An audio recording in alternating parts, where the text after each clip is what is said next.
ready to start breaking the habit of being yourself and stop being mad.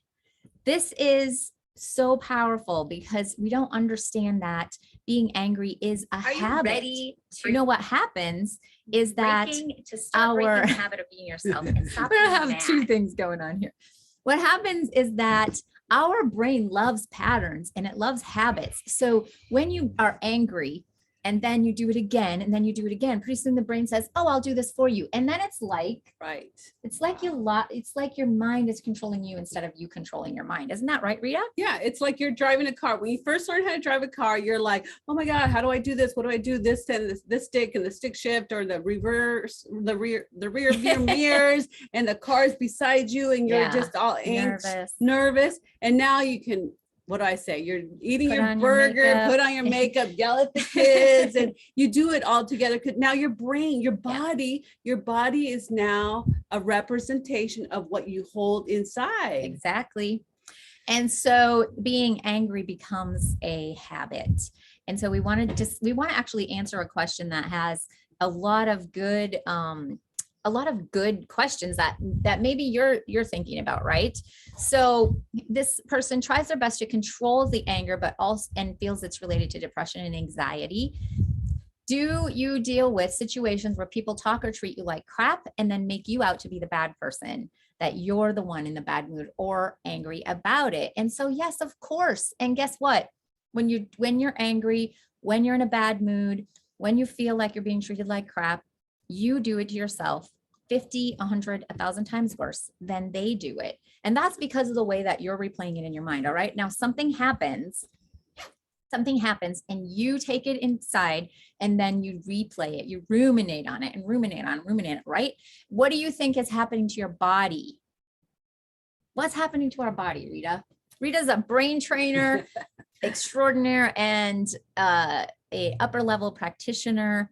And so we want to access the knowledge that she's had of studying for years and years and years, right? Yeah. So, I mean, what happens is, you have a thought, you have an idea, right? And usually their perceptions, their beliefs, their perspectives, and then you're sending information, right? You're sending information to your brain. So now your brain has to create this body sensation. Exactly. It sends chemicals down to your body, and it's just fight, flight, freeze, if it's sadness, if it's fear, because of the thought.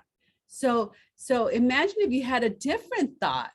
Exactly. You would have a different result. And now to break that pattern or that habit, it's going to take some doing, just like when you're learning how to drive a car, right?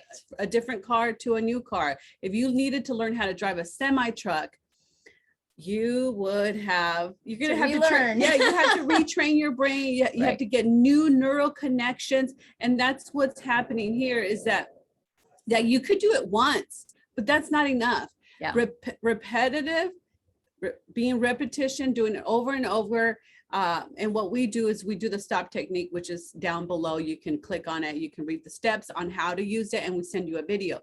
But when you do that over and over and over, breaking the belief, breaking the emotion, breaking the behavior, like you can break all those patterns through this modality. And then you find out that you're not acting like yourself, but not acting like the self that's angry anyways. I love that analogy with driving the car, because if you've ever been a person that drives a stick shift and then you get in an automatic, you're like, right? Like your body's doing that for you. This is what we're talking about. So now anger starts taking over and controlling you. And guess what? You do become the bad person. Right now, you're the one that's hurting someone else, and you're the one that's making other people be responsible for your feelings. And so we want ourselves to be taking responsibility for our own actions, our own sensations, our own feelings, and all of the things that are going on in our own mind, making them peaceful, joyful, loving, happy, so that we can react and respond differently. He continues to say, I can't help but dwell on my problems and feelings, but I can't stand being spoken to like I'm dirt. And then they act like they didn't even do anything. All right. So we have a pain point. And if I believe that I get treated like dirt when someone does anything, we're going to believe that we're treated like dirt. And so we take responsibility for our own memories, for where we learned what it's like to be treated like dirt. How do we feel like this? This is a metaphor. And so ask questions around that. When did that happen? When did that first take place in our life? And then update that memory. And if you don't know how, reach out to us. But updating that memory is going to leave you free to react and respond without that old program and sensation. Yeah, I like approaching it. You know, as a brain trainers, we know that you can approach this in different ways. This is just one way. Tammy has one way, and you can experience this in a different way. So one of the things I would like to be is like, where are you treating yourself like dirt? Like, so we like to turn things around. It's like, okay, where they're treating me like dirt, they're treating me like dirt. I'm trying to be the nice guy. Yes, I have issues. But where am I treating myself like dirt? And so if you can really stop and notice how you are treating yourself like dirt, because only what we hold inside can we see, can we perceive and receive. So notice how you're notice the feeling of like I'm treating myself like dirt. What are you doing to yourself? What are you saying to yourself? How are you, what information are you putting in your body? Anger, stress, depression, anxiety, because you are treating yourself like dirt, and that sucks. So do the technique. Notice how you're doing the dirt. Do the technique over and over and over again until that disappears. And your brain is plastic. You're this behavioral engineering, you can rewrite that. You can flip it and switch it. So know how you're treating yourself like dirt. And then what Tammy was saying, once you get into the brain training, you can find the memory that supports that. The first time, the worst time, and of course, the most recent time was here today. Yes, and let it go, right? It isn't serving you to think that they're treating you like dirt. It isn't serving you to think that you're the bad person. Isn't serving you to be angry and or depressed and have anxiety. All of those things are internal processes that create sensations in our body. Let all of that go and you'll react completely differently. So we hope that helps you. Well, I want to say, like you can say that, but and we know that there's something going on physically, right? And that's what we're trying to break. We're trying to break the communication between your brain to your body, your thought, brain to your body. That is where, because you can know that you got to treat yourself right. You can know that, but you got to interrupt that. Do the stop technique that we have down there, interrupt it. And you will notice your body more calmer. You'll notice that things don't bother you as much. You'll notice that you're not even dwelling on your problems or your feelings. That's right. And you'll notice that also find out what the opposite is. So if you looked at your depression, your anxiety, your anger, your crap, your dwelling on problems, find out what the opposite of that is. So maybe it's content, maybe it's safety, maybe it's satisfied, happy. Yeah. So find out what those are, because now you are using the reticular activation part of your brain that is going to start looking for those opportunities. And if something shows up, you do the technique, right? You do the technique and you keep doing it over and over and over again. I hope this helps.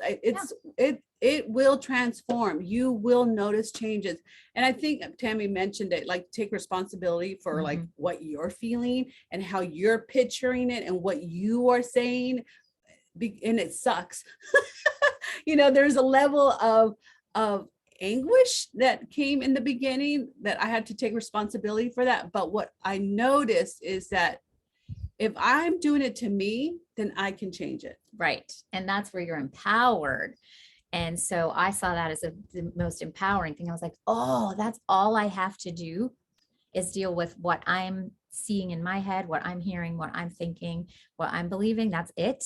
I don't have to be responsible for them and them and them and them, because I was taking on responsibility for everybody else. So hopefully that's really helpful in just opening up a whole new world that, what's out here isn't responsible for what you keep replaying. That's your responsibility. And the good thing is there are skills and tools to help you be responsible for that without pain. Like drive your brain to that happiness, drive your brain to joy and peace, and you'll respond so much differently. And you know what is best of all? You will start to feel good most of the time.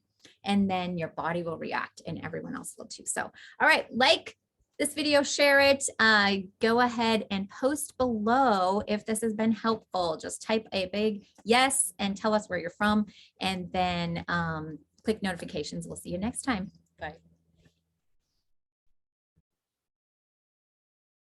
Okay, here's the stop technique, just in case you haven't printed it out. Here is what you want to do is when you are noticing an emotion or feeling or sensation that you no longer want, that you stop and you look up and you smile. Smiling changes our physiology from the outside in. Confuse your brain pattern and program by smiling big. So you look up, you smile, and then we like to tap.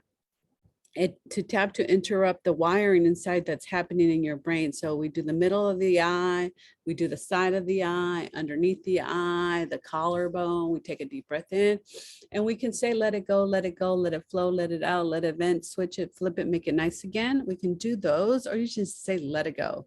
And I'm safe to let it go, and it's time to let it go, and I'm okay as I let it go. And then you take a deep breath in and all the way out and blow it out like, I mean, you might want to do this 5 times, 10 times, depending on how, how intense the emotion is. And then you want to just keep doing it. Once you take a deep breath and you blow it all the way out, then you want to squeeze your wrist. You can do your right wrist. You squeeze it, and then you go to a happy place, and it's for peace, and it's for playfulness, and you're persistent, and you're purposeful. So you are going into your body, you're going to a happy memory, a memory that you love, a memory that makes you feel good. And notice what that memory means about you, like how great you are, how loving you are, how peaceful you are. Because we know that it's in there somewhere, but sometimes when other emotions take over, we lose that opportunity. So notice what you hear, what you see, what you feel, and what you smell, and make it even bigger and better, and just imagine it amazing. So that is the stop technique. So you keep doing that over and over until you get the results that you're looking for.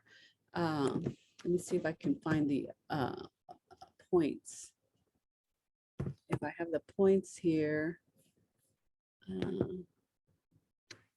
the tapping points. I'm going to show you the tapping points here. 1 second. Share this new screen. So here are the tapping points, just in case you don't know what I'm saying. In the middle of the eye, the side of the eye, underneath the eye, and the collarbone right there, those two. And then you take a deep breath and you blow it out and you say peace. So you want to keep doing that over and over.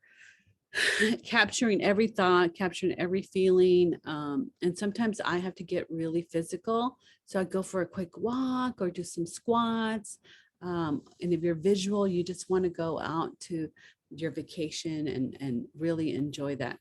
So I hope this was super helpful for you all, and we will chat with you later. Bye.